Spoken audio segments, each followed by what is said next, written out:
That's right. Activists say the move by the election head in Omaha will cut off thousands of voters, mostly the poor, elderly, and disabled.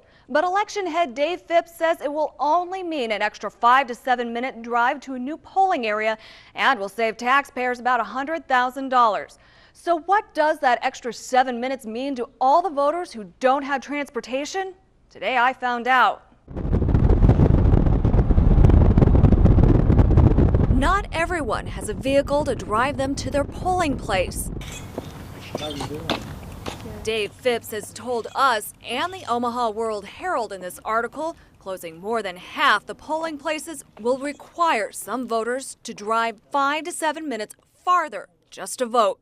For somebody who has always had access to vehicular transportation, 5 to 7 minutes if you're going to drive seems like nothing. Which is why former state senator Ernie Chambers is challenging Douglas County Election Commissioner Dave Phipps to lace up his shoes and really go the distance. I invited him to get in his car and drive for 7 minutes, and he could drive in any direction he wanted to.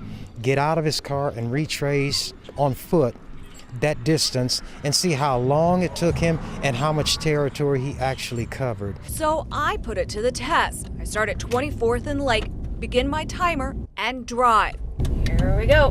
Driving the speed limit of 30 miles an hour, I drive 2.8 miles, ending at 24th and Reed Street. We have come so far that the pavement ends. You probably have no idea how far Reed is from Lake Street, so I'm glad you're going to walk it. 2.8 miles. Oh, so you Do you want to walk it with me? Are you crazy? You don't want to walk it with me? Here's the Do you wanna thing. walk part of it? Chambers decides he'll take me up on my challenge. We're going to start the clock.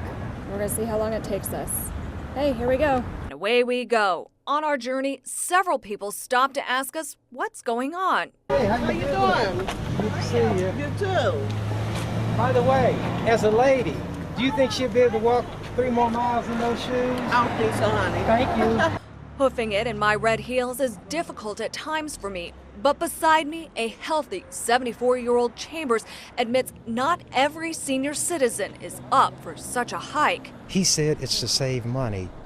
I attacked that as being a poor way to balance his budget. Some, including Chambers, believe there's more than just saving money involved. They claim it's another Republican strategy to keep those most likely to re-elect the president away from the polls. I believe so many people were focusing on that voter ID bill that this was supposed to slip by under the radar. Dave Phipps wasn't free to answer any of my questions today, but in a previous interview, he said this. People are always asking for property tax relief. They're asking the government to spend less.